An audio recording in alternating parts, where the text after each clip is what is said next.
اعوذ باللہ من الشیطان الرجیم بسم اللہ الرحمن الرحیم۔ توحید کی امانت سینوں میں ہے ہمارے، آسان نہیں مٹانا نام و نشاں ہمارا۔ سالار کارواں ہے میر حجاز اپنا، اس نام سے ہے باقی آرام جاں ہمارا۔ دنیا کے بت قدوں میں پہلا وہ گھر خدا کا، ہم اس کے پاسباں ہیں وہ پاسباں ہمارا۔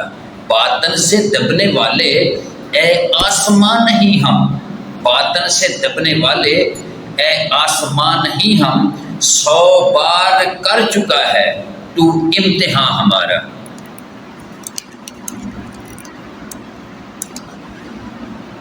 پیارے دوستو، السلام علیکم ورحمۃ اللہ وبرکاتہ۔ عقیدہ توحید کیا ہے جو اسلامی عقائد میں سر فہرست ہے، اور اس وقت اس کو سمجھنا ہمارا مروزی سوالات کے پیش نظر نہایت ضروری ہے، کیونکہ آج بات بات پر شرک کے فتوے لگائے جاتے ہیں اور اہل محبت کی اداؤں کو شرک کی طرف منسوب کیا جاتا ہے۔ لہذا یہ سمجھنا اس وقت نہایت ضروری ہے کہ توحید ہے کیا اور شرک کیا ہے۔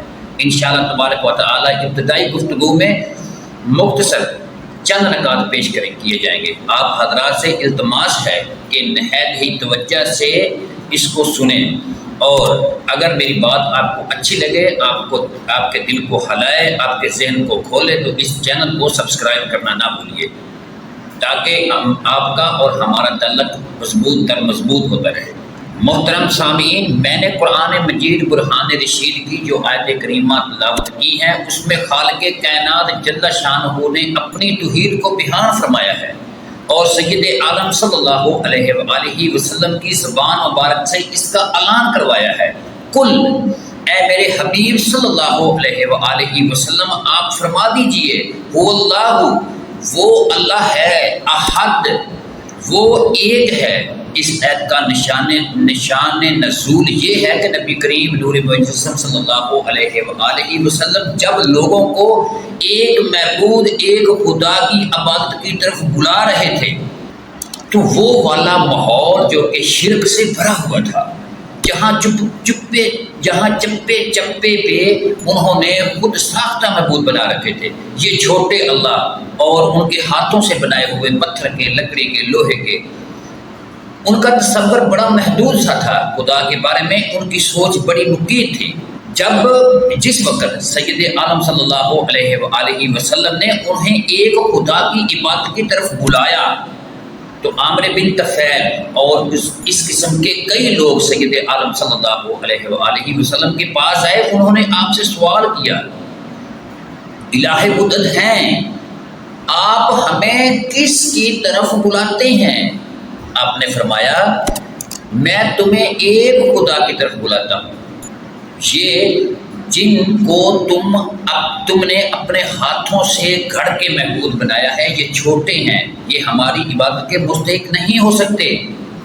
ہماری جبین صرف اسی معبود کی بارگاہ میں جھکے گی جو خدا ہے، اللہ ہے اور ایک ہے۔ انہوں نے پوچھا، جس خدا کی تم ہمیں دعوت دے رہے ہو وہ سونے کا بنا ہوا ہے، لکڑی کا بنا ہوا ہے، چاندی کا بنا ہوا ہے، لوہے کا بنا ہوا ہے، مٹی کا بنا ہوا ہے، کس چیز کا بنا ہوا ہے؟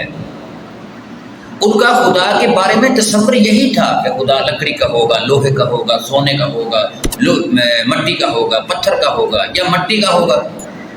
جب انہوں نے یہ سوال کیا تو سید عالم صلی اللہ علیہ وآلہ وسلم نے جواب دیا، هو اللہ احد، وہ خدا ایک ہے، اس کا کوئی بیٹا نہیں، نہ وہ کسی کا بیٹا ہے۔ خالق کائنات جل شانہ کی ذات ایسی ہے کہ کائنات میں وہ ذات احد کہلاتی ہے۔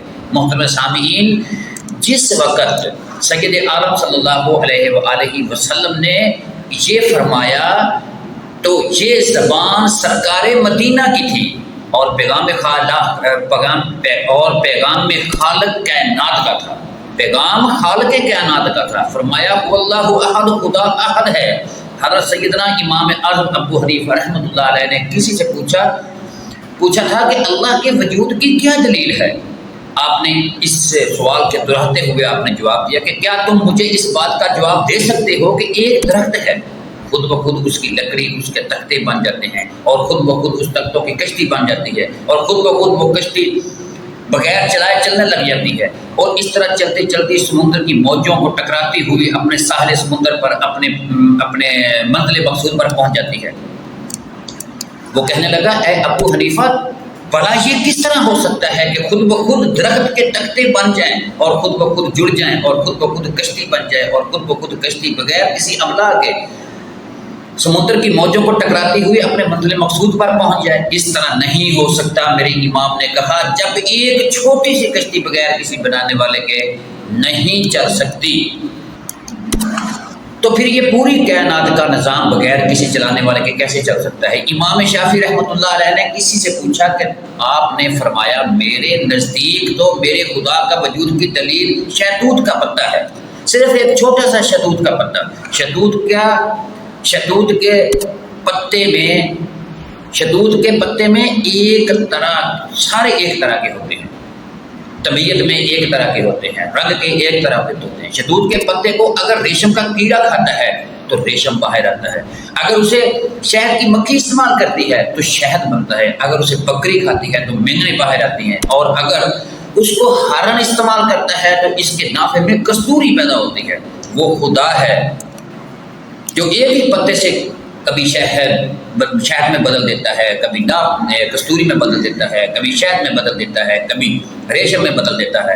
حضرت امام احمد بن حنیف رضی اللہ تعالی عنہ نے کسی سے پوچھا خدا کے وجود کی تمہارے پاس دلیل کیا ہے؟ آپ نے فرمایا آسان سی بات ہے کہ ایک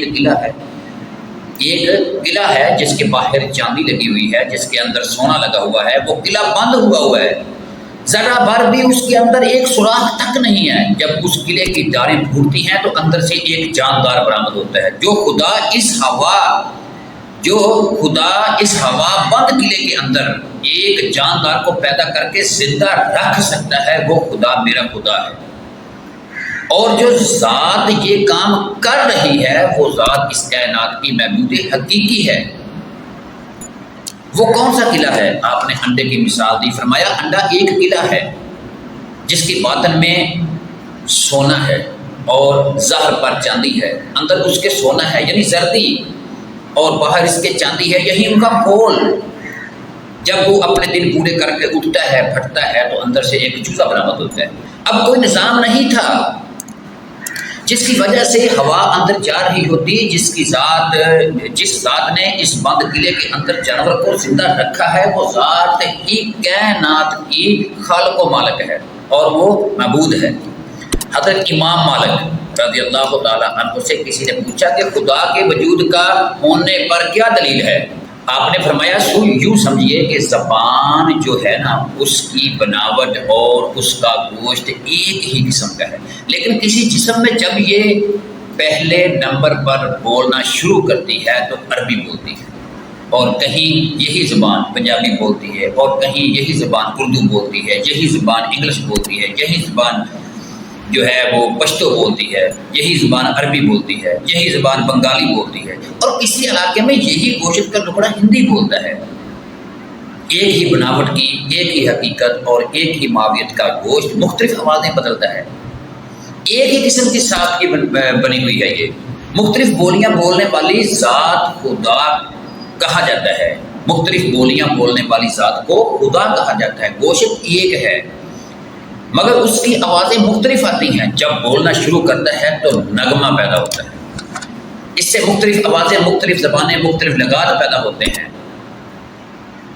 مختلف لغات پیدا کرنے والی جو ذات ہے وہ ذات خدا کی ذات ہے۔ اگر یہ محض اتفاق ہوتا تو پھر اس گوشت کے ٹکڑے کی ایک ہی آواز نکلتی۔ مختلف لغات جو اس میں بند کر دی گئی ہیں، ایسا پروگرام کسی کے کرنے سے نہیں ہوتا، اور وہ کرنے والا خدا ہے۔ یہ سارا پروگرام سیٹ کرنے والا کون ہے؟ خدا ہے، خدا کی ذات ہے۔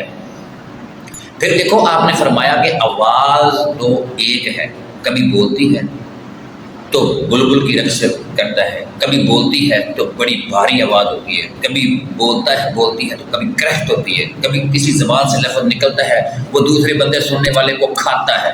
محترم ناظرین، اختصار سے گفتگو کو آگے بڑھا رہا ہوں۔ خالق کائنات جل شانہ نے اپنی توحید کو بیان فرمایا۔ توحید کیا چیز ہے، توحید کی تعریف کیا ہے، شرک کیا ہے، اور جو لوگ بات بات پر شرک کے فتوے لگاتے ہیں، جسے میلاد پہ بھی شرک کے فتوے لگاتے ہیں اور 11ویں شریف پہ بھی شرک کے فتوے لگاتے ہیں، اگر کسی کو داتا گنج بخش کہا جائے تو بھی ان کا شرک محترک ہو جاتا ہے، اگر کسی کو دستگیر کہا جائے تو بھی کہتے ہیں کہ شرک ہو گیا، اگر کسی کو غوث اعظم کہا جائے تو پھر بھی کہتے ہیں کہ شرک ہو گیا، اگر کسی کو غریب نواز کہا جائے تو پھر بھی کہتے ہیں شرک ہو گیا۔ آئیے دیکھتے ہیں کہ صحیح کے توحید کسے کہتے ہیں اور شرک کسے کہتے ہیں۔